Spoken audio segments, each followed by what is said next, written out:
Okay, hey Saltfleet, it's Paul from Sweden. Nice to meet you all.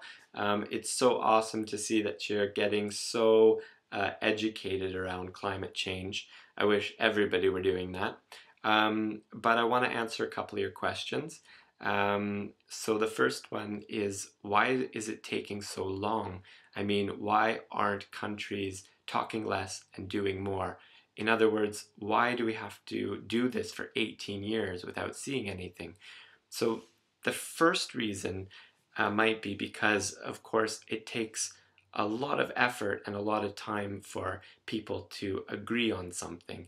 And when it's an international text like this that is legal, or hopefully legally binding, then it requires that all 192 countries agree on what those words are.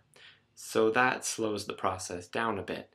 And the second reason, which is more interesting, is that any country coming to the COP negotiations can't really commit to anything in that text if they don't already have a plan or some kind of legal framework around climate change in their own country. So, for example, one of the big reasons why it was so difficult for Canada at these negotiations and why they were so obstructionist was because a couple of weeks ago, I don't know if you remember, Canada shot down its climate legislation. So Canada has nothing in our own country, so how can we come to an international agreement and decide on anything? And that means that really it's about us and it's about you guys and about everybody around us, the society, that really needs to come together to understand these issues so that we can then become more politically active and engage and hold our politicians accountable for the fact that we don't have any climate laws. And that means basically we got to get educated, and you got to educate your friends and your family and your grandparents, because everybody's responsible for climate change and everybody's responsible for educating. So that's one reason. Got to get political. Politics is cool.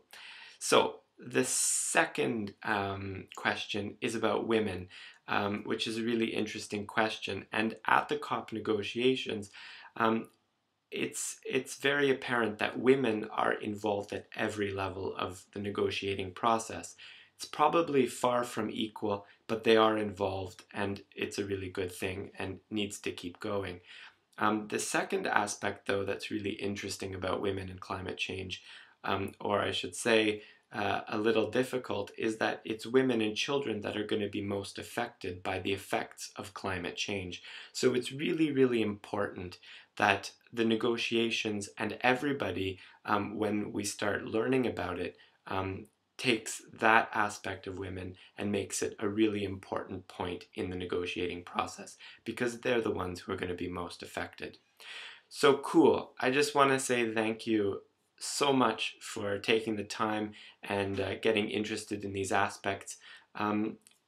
Climate change is not going to stop after you leave this class, so I hope you carry some of this knowledge and insight that you've made further on. And if any of you want to get involved in further COP negotiations of the Canadian Youth Delegation, then all you do is have to email me. There's lots of ways to get involved, and it'd be pretty cool as well. So take care, have great holidays, and cool Saltfleet. Ciao.